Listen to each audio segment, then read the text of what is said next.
एक लड़का इतना खूबसूरत कि हर किसी को उससे प्यार हो जाता था। अप्सराएं उसके पीछे भागती थीं, देवता उससे जलते थे, लेकिन उसने सबको ठुकरा दिया। एक दिन जंगल में शिकार करते हुए वो एक तालाब के पास पहुंचा, पानी पीने झुका और फिर उसने अपनी परछाई देखी और उसे अपनी ही परछाई से प्यार हो गया। वो दिन रात वहीं बैठा रहा, खाना छोड़ दिया, पानी छोड़ दिया, बस अपनी ही छवि को घूरता रहा और आखिर में वहीं मर गया जहां उसकी लाश पड़ी थी। वहां एक फूल उगा, सफेद पंखुड़ियां, पीला केंद्र। उसका नाम नार्सिसस। ग्रीक मिथोलॉजी की ये 2000 साल पुरानी कहानी सिर्फ एक मिथ नहीं, साइकोलॉजी की पूरी एक ब्रांच इसी एक कहानी से जन्मी। Narcissism, narcissistic personality disorder, self obsession का वो पॉइंट जहां तुम्हारा अपना रिफ्लेक्शन तुम्हारी मौत बन जाए। यह कहानी ओविड की मेटामॉर्फोसिस में दर्ज है। नार्सिसस रिवर गॉड सेफिसिस और निम्फ लिरियोप का बेटा। जन्म के समय एक भविष्यवक्ता ने कहा, यह बच्चा लंबी उम्र जिएगा, बस एक शर्त पर इसे कभी खुद को नहीं जानना चाहिए। अजीब शर्त, खुद को न जाने तो जिएगा, खुद को जान लिया तो मर जाएगा। नार्सिसस बड़ा हुआ, बेहद खूबसूरत, लेकिन अंदर से खोखला। हर किसी ने उससे प्यार किया, उसने किसी से नहीं। तब आई एको, एक पहाड़ी अप्सरा। हेरा ने उसे श्राप दिया था। एको कभी अपने वर्ड्स नहीं बोल सकती थी, वो सिर्फ दूसरों के आखिरी शब्द दोहरा सकती थी। एको ने नार्सिसस को देखा और मोहित हो गई, लेकिन जब उसने अप्रोच किया, नार्सिसस ने उसे ब्रूटल ढंग से रिजेक्ट कर दिया। तुझसे प्यार करने से पहले मैं मर जाऊंगा। एको टूट गई, उसका शरीर पत्थर बन गया, सिर्फ आवाज बची, पहाड़ों में आज भी गूंजती है। तब नेमेसिस बदले की देवी ने नार्सिसस को सजा देने की ठानी। उसने नार्सिसस को एक तालाब तक पहुंचाया जहां पानी बिल्कुल शांत था, मिरर जैसा। नार्सिसस ने झुककर देखा और पहली बार खुद को देखा और उसे पता ही नहीं चला कि यह उसका अपना रिफ्लेक्शन है। लगा पानी में कोई और है, कोई बेहद खूबसूरत, और वो उसी से प्यार कर बैठा। साइकोलॉजी की नजर में यह पॉइंट है, यही नार्सिसस वो बन गया जिसे आज हम नार्सिसिस्ट कहते हैं। रुको, एक सेकंड के लिए सोचो। नार्सिसस को पता नहीं था कि वो खुद को देख रहा है, उसे लगा कोई और है। और मॉडर्न नार्सिसिस्ट के साथ भी एग्जैक्टली यही होता है। वो खुद को नहीं देखता, वो एक फॉल्स इमेज देखता है और उसी से प्यार करता है। साइकोलॉजी की 3 लेयर्स। नार्सिसस के दिमाग में क्या चल रहा था? पहली लेयर हाइंस कोहुत की सेल्फ साइकोलॉजी, 1971। कोहुत ने बताया नार्सिसिज्म कोई बुरी आदत नहीं, एक डेवलपमेंटल अरेस्ट है।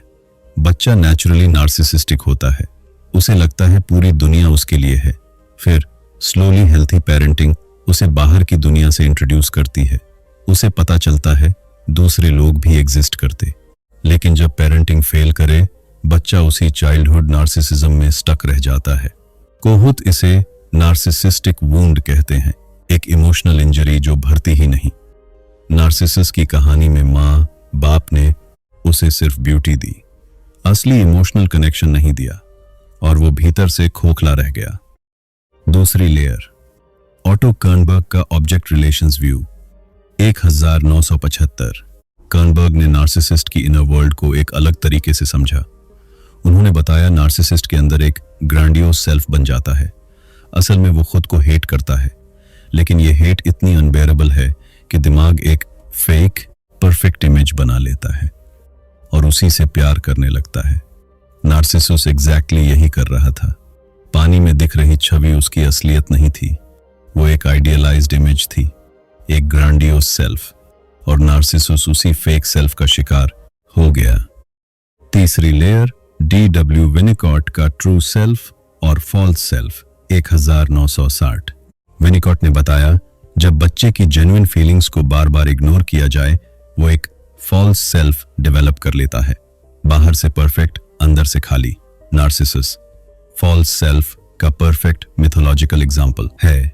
उसकी खूबसूरती बाहरी थी, भीतर कुछ नहीं था, और जब उसने अपना रिफ्लेक्शन देखा तो उसे वो फॉल्स सेल्फ दिखा और वो उसी में खो गया है। तीनों साइकोलॉजिस्ट्स, कोहुत, केरनबर्ग, विनिकॉट, अलग अलग लैंग्वेज में एक ही बात कह रहे हैं। नार्सिसिज्म सेल्फ लव नहीं है, नार्सिसिज्म सेल्फ हेट्रेड का डिस्गाइज है। ग्रैंडियोसिटी एम्प्टीनेस का कवर अप है और तुम जितना जोर से बोलते हो मैं सबसे अच्छा हूं, असल में उतना ही डर होता है कि मैं कुछ भी नहीं हूं। Healthy narcissism versus pathological narcissism. Line कहां खींचती है?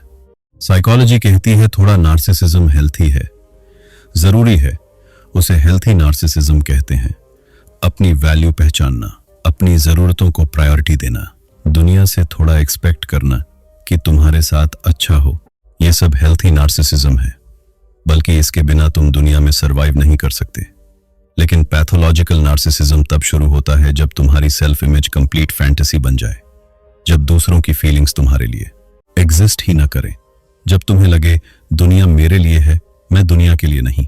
नार्सिसिस्टिक पर्सनालिटी डिसऑर्डर के 9 क्राइटेरिया देती है, इनमें से 5 मिल जाएं डायग्नोसिस पॉसिबल है। खुद को बहुत ज्यादा इंपॉर्टेंट समझना, अनलिमिटेड सक्सेस, पावर और ब्यूटी के सपने देखते रहना, यह मानना कि वे स्पेशल हैं और सबसे अलग हैं, हर समय एक्सेसिव एडमिरेशन और प्रेज की जरूरत महसूस करना, हर चीज पर अपना हक समझना, अपने फायदे के लिए दूसरों का इस्तेमाल करना, दूसरों की फीलिंग्स को न समझ पाना या उनकी परवाह न करना, दूसरों से जेलसी रखना या यह सोचना कि सभी उनसे जेलस हैं, घमंडी, एरोगेंट और सुपीरियर एटीट्यूड दिखाना। नार्सिसस इनमें से 8 क्राइटेरिया पर फिट बैठता है। वो पानी में अपनी छवि देखकर यही सोच रहा था, दुनिया में मुझसे खूबसूरत कोई नहीं, और यही सोच उसकी मौत बन गई। ओविड ने 2000 साल पहले जो कहानी लिखी आज, वो हर इंस्टाग्राम प्रोफाइल में जिंदा है। हर सेल्फी एक तालाब है, हर लाइक एक एको की आवाज है, हर नोटिफिकेशन वो दवा है जो एक नार्सिसिस्टिक वूंड को टेम्पररीली भर देती।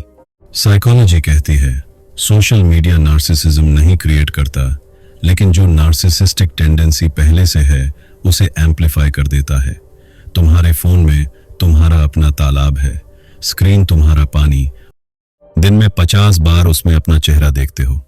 नार्सिसस को मरने में टाइम लगा, तुम्हारा तालाब तुम्हें इतनी जल्दी नहीं मारेगा, लेकिन स्लोली तुम्हारी एम्पैथी मार रहा है, तुम्हारी रियल कनेक्शंस मार रहा है, तुम्हारी पास्टली कलेक्शंस पर घर बना रहा है, एबिलिटी किसी और के लिए फील करने की कम कर रहा है। और यही पावर इन पैराडॉक्स है। नार्सिसस जिसे दुनिया की हर चीज मिली, वो एक चीज नहीं पा सका, खुद को जानना। उसे सबसे प्यार मिला सिवाय एक के अपना। ग्रीक मिथोलॉजी की इस कहानी ने साइकोलॉजी की पूरी वोकैबुलरी बदल दी। एक फ्लावर का नाम एक पर्सनैलिटी डिसऑर्डर बन गया, और 2000 साल बाद तुम और मैं अपने अपने तालाबों के सामने खड़े हैं। फर्क सिर्फ इतना है, तुम्हारा तालाब ग्लास का है और उसके पीछे एक कैमरा है। सवाल यह है, तुम अपनी परछाई देख रहे हो या खुद को? अगर ये वीडियो तुम तक पहुंची तो सब्सक्राइब करो और कमेंट में लिखो वो एक पल जब तुम्हें लगा कि तुम खुद को सच में खुद को देख रहे थे या सिर्फ एक इमेज। चलते हैं।